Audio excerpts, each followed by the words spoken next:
Today on the show, we have Kristen, a writer, quilter, and dancer who started ballet as a grown-up. On this episode, we talk about having kids and finding time for yourself, the power of being okay with being a beginner, and her journey from student to teacher. Enjoy! Well, Kristen, welcome to the show. I'm so excited to get to chat with you today. We're going to talk all about beginning ballet, teaching, and everything in between. Sounds like fun. Awesome. So you started ballet as an adult. Had you danced before at all in the past? So I started ballet when I think I was like 31. And I had done tap dancing. I started that also as an adult. I started that midway through college. I got inspired to start tapping because I went to see Stomp, which ironically has no tap dancing in it at all.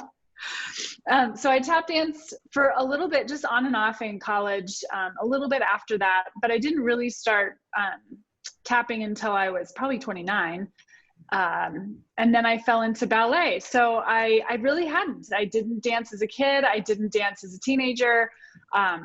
Dance was entirely new to me. And for a long time I thought, oh, well, this is like a nice hobby that I can do. But then I was too obsessed with it for it to be a hobby. So I was like, oh, I guess I should take myself seriously. So just got to back up for a sec. What kind of dancing is it if not tap dancing and Stomp? It's mostly like body percussion and percussion. They're dancing, they're moving, right? Yeah. But they're not making sounds with their feet. They're mostly like they have a matchbox and they have a tube or whatever. And I'm not sure I realized that. I've seen Stomp and I loved it. I saw it when I went to New York City as a teenager and it was like earth shattering. I mean, it was amazing. Yeah. But I actually don't think all this time that I ever put it together that they were not making sounds with their feet. I mean, they would stomp their feet and everything, but they didn't have tap shoes on and it wasn't tap steps. Right. It was just making rhythm. Yeah. So, wow. Amazing. But that was it. I was like, I will be a tap dancer now. How funny. I would have guessed it was, if you had asked me, I would have guessed tap dancing. That's so funny. No, I know man. It's not. So tap dancing is then defined as tapping with your feet specifically and not body percussion. Yeah, I think body percussion. Yeah, and I definitely many tap dancers also do body percussion, but that is not a prerequisite to tap dance. How funny. And it's Stomp, like you said, very ironic. Right. My mind is now just blown. So you figured out that you like dance enough to take yourself seriously. What does it mean to start taking yourself seriously? What did that mean for you? Man, I feel like that's such a really profound question. And I recently during this pandemic have been really extra thinking about taking myself seriously. I think the biggest thing was getting over the fear that people would make fun of me if I took myself seriously, that I'm walking around I'm a dancer, look at me, I'm a dancer. And everyone would be like, no, you're not. Right. And that's a really big, scary thing, especially with your family, when you want their support and then you tell them you're doing something and they're like, okay, get a real job. So that's what that means. So deep down, but I think it also just means what is the journey? There has to be some goal and some arc and some goals. And, so do I need to start a business? Do I need to get an LLC? Do I need a website? Do I need an Instagram account? What do serious artists do to make a living at this? And so that also is very much the practical side of taking myself seriously. And so in the studio, you're you're saying that if you really go for it, if you put yourself out there, then people might, if you really take yourself seriously and go for the emotion and go for the feeling, that is kind of the scary feeling that you're identifying. Yeah. I mean, I think we all make judgments about what people do with their free time. And we all know the word hobby and we all get what that means. And it's something you do, but you don't take yourself too seriously. And it's your Saturday afternoon thing that you do. But and it's almost like a derogatory thing. Like, Yeah. right. If someone's like, you're a hobby pianist or whatever. Oh, you're like a hobby carpenter. And it's sort of like, well, isn't that cute that you do that? Yes. But then when you if you take yourself seriously, like in the studio and you smear your heart all over the stage and you really put yourself into it, the vulnerability required to do that for someone to then be like, oh, isn't that cute? She's got a little hobby. That is crushing. It's crushing. Yeah. And so that's the kind of fear we're talking about is I'm going to go for this and I'm going to really try to make a go at it, but you're not going to take it seriously and you're going to think that I'm being ridiculous. So yeah. Yeah. Isn't it funny? The word hobby is so loaded. I hear it, especially as I've never identified ballet as a hobby. I've done it on the side of my life, but to hear it called a hobby has always been a little stinging to me as well. So it's interesting to hear you put that in words because I've never really explored it. I've just actively ignored the word hobby and sort of put it out there because it never felt like what I was doing. Right. And Go ahead. I also quilt on this side and sitting in front of one for those watching on video. I made that. Yeah, I made that. Actually, I made that for my husband when he was my boyfriend and I gave it to him and I said, I really like this quilt and I want it back. And so I think I should marry him. And then you can have it back. And then what is his? And now it's in my studio. There it is. No, funny. But the word craft, right? Craft is another one of those dirty words that's oh, she does arts and crafts. She makes things out of popsicle sticks, Pipe cleaners. And pipe cleaners. And so there's a huge divide in the art community as to whether quilting is art or if it's a craft. And I always was just don't call it a craft because it's demeaning. Don't call this a hobby. I do this, I'd sell these or I'm trying to, and so there's lots of little words that make it sound like it's not serious. Even adult ballet, I feel is another one of those words where you're walking a fine line between people who think that adult ballet is a real serious thing we're doing at Broche, and then it's oh, isn't that cute, adults are trying to do ballet. Yeah. And I hate that I don't like that divide, but there's that judgment out there. Right.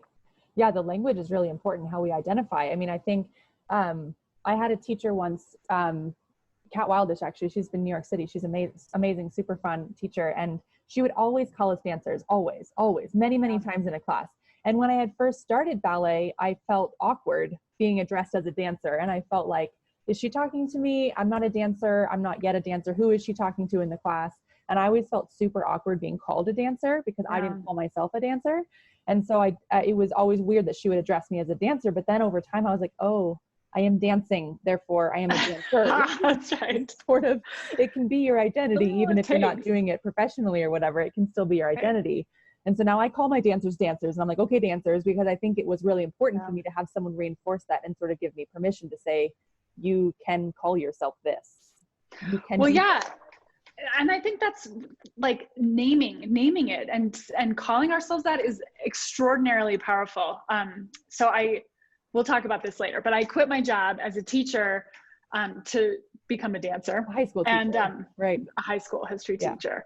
And when I first quit my job, people are what are you going to do? And I was well, I don't know. I'm going to quilt and I'm going to write and I'm going to dance. And that's scary. They were, and they were kind of well, okay, that's not a job. And so then I went and I was okay, I'm gonna take myself seriously. So I went and I made myself some business cards. And there was this moment of truth where I had to put on my business card, what I did. Oh. And I wanted to put down retired high school history teacher or searching at 35, I had all these things that I was going to put on there that were not calling myself a dancer, a writer, and a quilter. Mm-hmm. And so I was about to hit publish, and get my business card sent. And I was you know what, screw it. I have to own this. And so I put on that business card, writer, dancer, quilter. And I was panic attack that I had done something wrong, that I had claimed this thing that wasn't actually mine yet. But it's important for us to claim that because a writer writes and I write and a dancer dances and I dance. So what else am I going to call myself? And what else should we all call ourselves if we do these things that we love? Where were you? So had you already, how old were your kids at that point? Had you had kids at that point? Where were they in your life? Yeah, they were blessedly at the moment where they were just about to start elementary school. Oh, So they okay. were, yeah, because it's finding time to like do things when they're around is really hard. So I was just about to be gifted with a bunch of time. I see. Um, so I think Oliver was going into ECE and Tristan was in first grade. I see. Yeah, but yeah, like reinventing yourself and like starting a new job with like two small children after you have like a degree. I have a master's degree in history, and like then I was like, okay, I'm done with that. Like, let's have a new life. Pretty terrifying. It's pretty terrifying. And then you almost feel like you need to make it work because you've claimed, or like you almost need to make it work because otherwise people are like, oh, I told you couldn't be a writer. Did you have any of that? Oh gosh, I worked so hard. I still do. I still work so hard to prove myself. And I think I get panicked when like I'm not achieving the success that other people are expecting. You know, so I'll like be at parties and I'm talking, not that I go to parties. Why did I say that? Talking to people that don't know what a party is.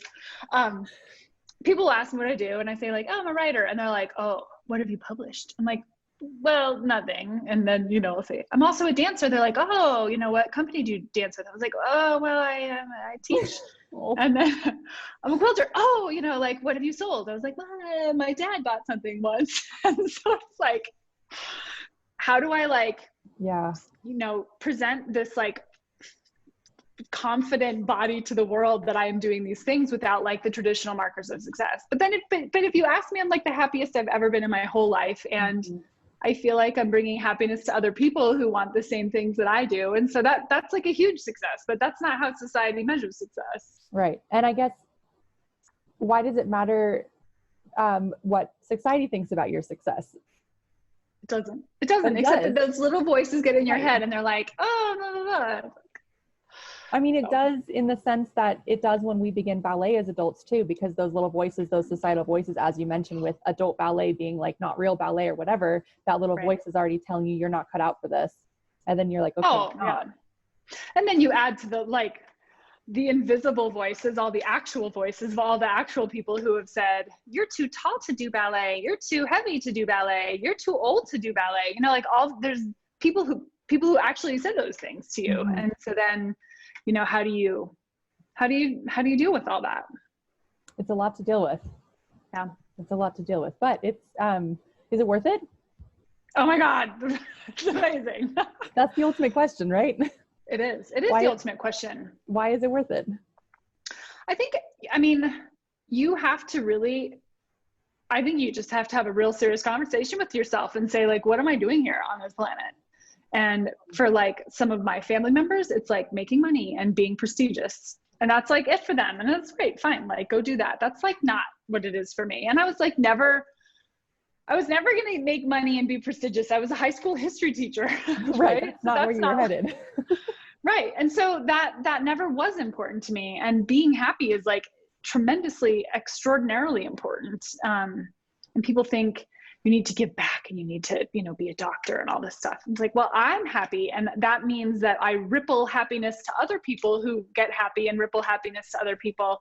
And like, if we were all happier, maybe we wouldn't have wars or conflict or I don't know, all those things. I think it's really important. It's hard, I think, for us, maybe even especially as women or as mothers in your case, to be okay with that sort of selfish notion, or what we would call selfish, of I am doing this for me so that I can be happy, and that in and of itself creates value for the world. Does it create value, our own happiness? It does. Yeah. I mean, I tell my family all the time, like if mommy's cup is not full, no one is happy. And they see that, like they get it. Like I am more patient. I am more caring and focused on them if my cup is full, and like my cup is not full, just like sitting around watching them play. And that's like, I feel terrible saying that, like where people will hear me, but like I'm not that kind of mom, and I never have been. And maybe that quote makes me a bad mom, but like I am a human being and I am as important as my children. And I get to have the same things that they get, which is like a chance at working and a chance at playing and a chance at like fulfilling dreams. And I reject the idea that as a mother or as a woman or whatever, that like somehow we have to like self-sacrifice in order to make the world a better place by raising contented children. Like I want to be content. Wow. I mean, that's really powerful. I don't think I've ever heard it put like that I am as important as my children. I think that's a fascinating notion that is, I'm sure, very difficult to accept because there's so much pressure to put them first at all costs. But it's not necessarily the case. I mean, after your kids grow up and go, you have to still be a whole person. You have to still be a whole person for your husband and for your family, and not have a piece of you missing. Well, and I think that's like the whole idea of like the empty nester, and people like panicking when your kids are going to leave the house is somehow like, I've done nothing for 18 years and now I have to somehow reinvent myself. I'm like, I don't subscribe to that at all. I also don't subscribe to the idea that you wait to fulfill your dreams until after you retire. Like that's hooey also. And this is like really an American notion. Like in Europe, many countries in Europe don't feel this way. Like I read the only parenting book I read was this French woman. Well, she was American, but she was raising her kids in France. She's like, you know, after the kids go to bed, you like hide their toys. So you like pretend like they don't even exist so that you can be a grown up, you know? And like, that's fine. And in America, I feel like people would be like, oh, like you want to pretend that your kids don't exist. That's so awful. But we have to have that. Right. Well, and your kids also should probably see an example of what a whole person looks like so that they can look up to being one themselves. Exactly. And not just, so we lose, on the topic of moms, we lose a lot of moms during this phase when they have kids. We lose them in the ballet studio. We lose them because life is all consuming when you have kids. And as you mentioned, it's hard to get things done when the kids are around, and childcare is expensive. And can you get an hour and a half away from the kids and all of these things? Do you have any, how do you balance that? Should you take a break from dance during the kids? I mean, everyone's going to be different, but tell us about your experience in terms of how you fit your passions into your life with kids. Yeah. When I first had kids and when I was still teaching high school, I went to 1 hour a week of dance class, and it was like literally the thing that got me through the week. Like the whole week was horrible except for 1 hour with my tap teacher. And over time I realized like, that's not okay. That's not how life should be. It should not be that 1 hour a week is everything. But that was great because it was a manageable 1 hour a week, and my husband could take the kids and it wasn't a big deal. And you know, it just happened to be that I transitioned into doing dance a lot more frequently when they were old enough to like put their shoes on and go to school and things like that. And so I don't know, like if I had wanted to do this much like creative production and teaching and all that stuff as a brand new mom, I don't know. I don't know if I would have been able to. And my husband is much more willing than many husbands to like take the kids because he appreciates that I need these things too. Yeah. So I don't know. I mean, it's always so easy to say like, oh, well, I did it, so everyone else should be able to do it. But like, whoo, I don't know. Like it's hard. And I think listening to the voices of like even my mother-in-law was very much like, oh, you know, you probably should stay home and have kids and be with the kids. And it's like, right. I want more than that. And so, you know, the people you love are telling you, yeah, you need to stay home and be with your kids. Then if you sneak away, there's so much guilt. The guilt of like leaving your kids behind so that you can go do something for yourself is tremendous. That's intense. Yeah. I'm very curious to see how the rise of the online ballet classes helps the mom population, because even in our online classes, we have a handful of new moms who I would have never seen in the studio. They would have never been able to come to the studio. There's a kid running around their studio and it's like, I don't care. If you can enjoy it still with your kid with you, then that is more power to you. That's amazing. Like do it. Find the time. If you can only join for half of it because your kid needs your attention after half of it, you still got half of it. Like that's still amazing, but you wouldn't necessarily be able to do that in the studio. I agree. I think this is a godsend. And I really think the way dance is traditionally taught is very unfriendly to moms. And totally. Even the way, like Broche has been really good about letting, like, if you need to bring your kid to class, like Broche is really good about that. But even then, I think there's still a little guilt and people like apologize if their kids or whatever. And so like this innovation of teaching, letting people take class in their homes, with their cameras off or whatever they need to do. Like, that's revolutionary. And I really do think that that's going to be a big development for moms. Yeah. And even just the ability to do a shorter class, because you don't have to put the effort into commute and to get a babysitter and feel like you have to make it worth your time. You can do a 20-minute class because you just opened your computer and you had 20 minutes and then you can go back to whatever you needed to do. So I hope that that will enable moms to be more present in the community and not have to lose themselves as much during that period of time. Yeah, I agree. And I think there's a lot of grief when moms come back from having babies and all of a sudden they're like, oh, I've got to get my body back and all this stuff. And that's like that's like such a hard transition for people. And if it doesn't have to be such a hard black and white transition, I think it would make a big difference. That would be hard. The concept of getting your body back. I mean, a lot of dancers are going through that right now with the concept of getting your body back after the coronavirus, right? Absolutely. So is the feeling of loss actually similar? I mean, I don't have kids. I've never experienced getting my body back after that. Is that feeling actually similar to this, or is it totally different? It's so similar. I think the hard thing is that, like, because I didn't dance before I had kids, it's not like I had anything to compare it to. But I did have like the numbers on the scale. I mean, I gained 55 pounds with each kid, which is like a lot of weight.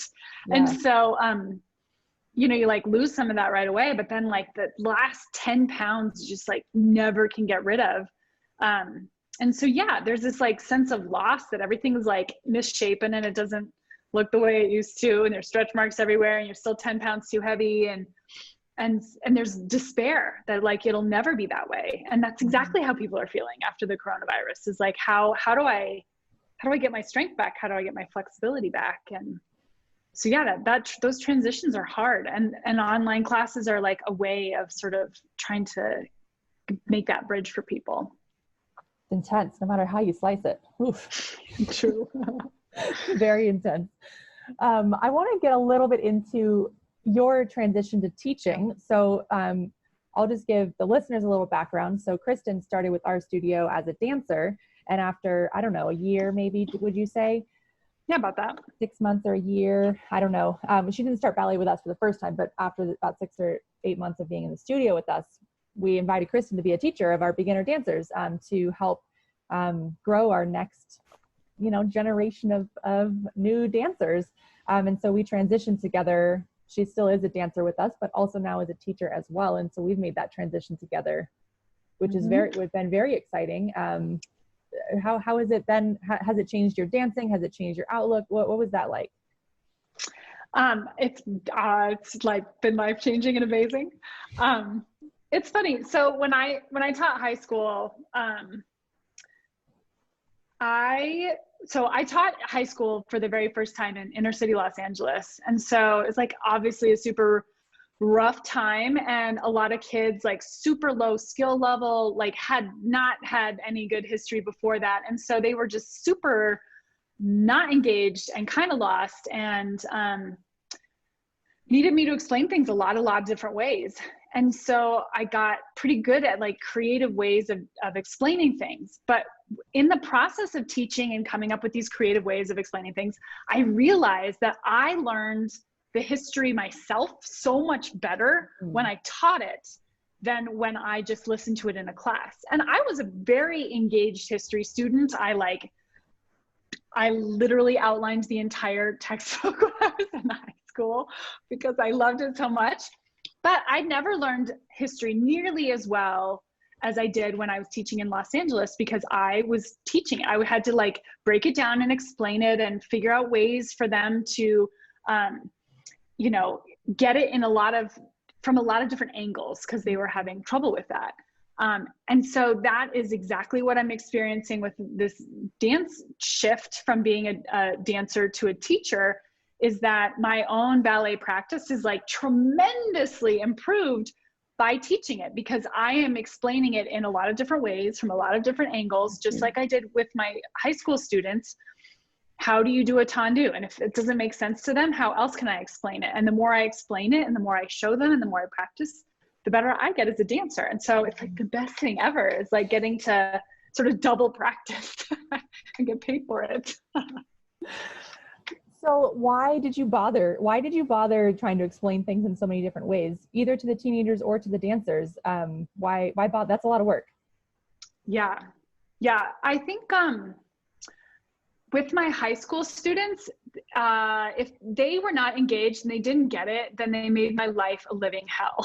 So it was like they either got it and were engaged, or I was going to quit, because it was so hard. And the behavior problems were like so tremendously psychologically difficult for me. Like, I mean, like kids with ankle bracelets. This one kid like used to shoot at me with like invisible guns. Like he would like look at me and he'd go, that's really creepy. Yeah, it was really creepy.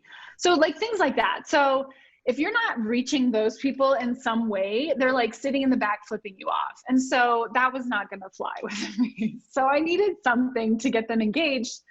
I also just like genuinely love history, and I genuinely love kids. And I really wanted them to get it, because I wanted them to love history as much as I did, because I knew that they had had really bad teachers. And with ballet, like I love ballet and I want people to get it as much as I do. And I want them to fall in love with it as much as I do. Maybe so I don't feel so alone in my like horrible obsession. Other people are obsessed too. Right. It's normal. And so it's easier. It's more work in a way, but in a way it's easier, because then you have someone along on your journey with you who loves it as much as you do. And you're sharing something you have this connection with someone because they get it and you get it.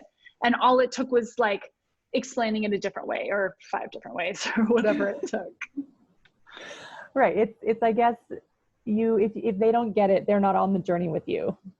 Exactly. Yeah. And I mean, if you just think about all the things we love, this life as a journey, and how like, you know, you and me, Julie, like our journeys like went like this. Oh, and it's someday they'll go in different directions, you know? And so like walking with someone along your journey is so powerful. And I think we see that in this coronavirus time when we can't be with each other, how devastating it is to be alone on our journeys and not have people with us.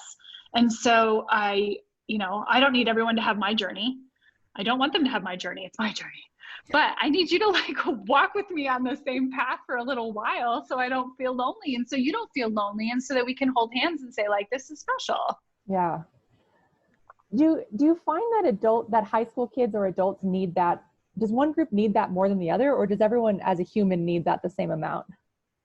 Yeah, I think everyone as a human needs that. And it's so funny because when I was teaching high school, I was like, this is the most important job in the world. Like I am the most crucial link in like the history of the world, because I am taking young people and I am turning them into adults, and that's so important. And then I quit, and I was like, oh God, I have to reevaluate that. Oh no. And then I started teaching adults, and I was like, you know what? There's a trickle down effect here, right? Like if adults are fulfilled and happy and satisfied, that trickles down to their kids. And so many of the problems I saw in high school wasn't really about the kid. It was about their parents who like work 10 jobs, or they are in jail, or they have substance abuse problems because they're not happy. And so, you know, if parents aren't happy, kids aren't happy. And so, yes, it's good to help kids, but like really it's good to help anybody. And we all need validation, and we all go into the studio and look in the mirror and judge our bodies. And we all have these like petty catty thoughts, and we all need our mommies, you know, it's like, that doesn't ever change. So true. So true. And I think as teachers in the studio, sometimes it can feel like we're the mom of our dancers, even if they're older than us or whatever it is, it doesn't really matter. You still feel like you're helping them on their journey to finding happiness and fulfillment themselves. Totally. And I always say like, oh, I'm so proud of you. And then I'm like, oh, is that condescending? Like I'm trying to be their mother. But like I do feel motherly pride for them, because they faced a challenge and they like crushed it, and I was there to witness it, and that's pretty darn cool.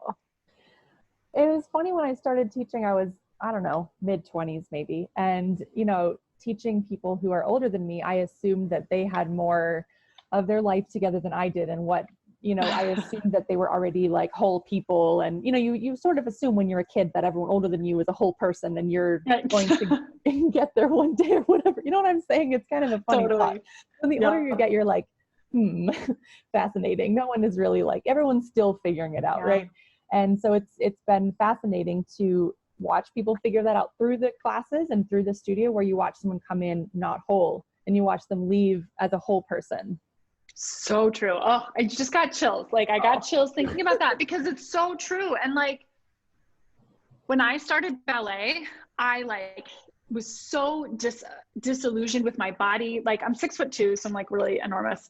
And people were always like, oh, you know, stand in the back, be invisible, like, you know, try to be smaller. And so I came in there with like really bad posture and really like bad self-esteem and just feeling terrible about myself. And then like, oh my gosh, like what ballet has given me as an adult, you know, I came in as an adult, I still am an adult, and I am like a totally different adult than I was.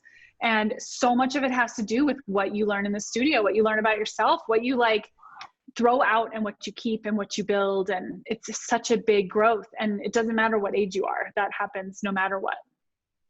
There's always growing to be had. Absolutely. Never an end. That's why we like ballet so much. Amen. One last question for you, Kristen. Starting ballet is really scary because starting stuff as an adult is scary, and you know, you don't want to be a child, or like we talked about, you don't want to be not taken seriously or whatever it is. So what's your parting wisdom for people who are like listening to this, thinking about getting back to the bar? They're like, I haven't done ballet in 20 years. I want to get back to it. Or I've always wanted to. These people seem inspiring. Maybe I can do it, but I'm still super scared. What last wisdom do you have to leave them with? I think what you just said is really important to acknowledge, like that you're scared, that it's scary. And like no one should ever tell you it's not scary, and you should never try to deny that it's not scary. Like it takes vulnerability, it takes courage, it takes determination, it takes falling down and getting up again. Like all of that is true, and that has to be acknowledged. But I think what I would say is that like literally there's only once. You get one shot at this, and you don't even know how long you've got. My mom died at 59, and man, that just really lit a fire under my pants that like, I'm not, you know, you don't get to say, oh, I'll start ballet when I'm 60. Well, she wouldn't have got to do that. And you know, you say, oh, well, it's too late. It's too late for me now. Well, if you start today versus tomorrow, then you are one day ahead of where you would have been if you hadn't started. So there's really like nothing, there's nothing to lose except for some fears that are okay to lose, and some vulnerability, which is okay to have. There's nothing to lose, and everything to lose if you never get around to it. So true. Just gotta get in there and get started. Exactly.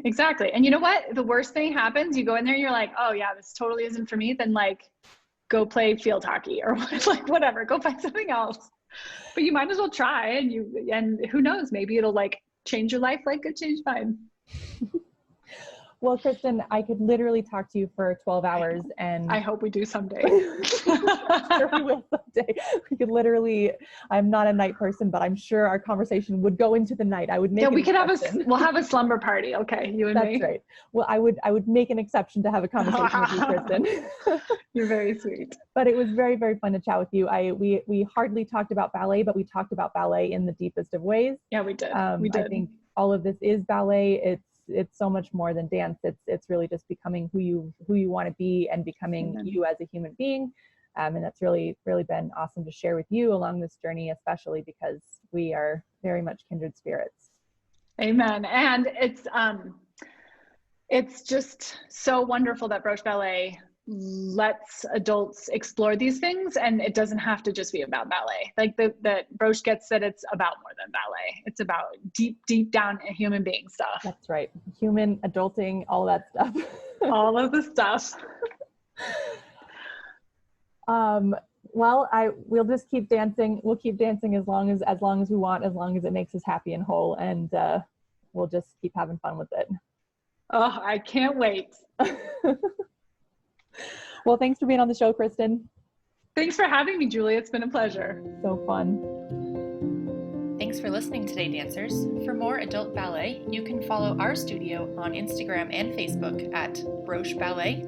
You can follow me on Instagram at Julie the Ballerina, or check out our blog and YouTube channels for even more content. You can also dance with us in our online studio. To have your story featured on our podcast, email us at hello@brocheballet.com. Today's show was produced by Jackie Dolman. I'm Julie Gill, and this was Broche Banter. Happy dancing!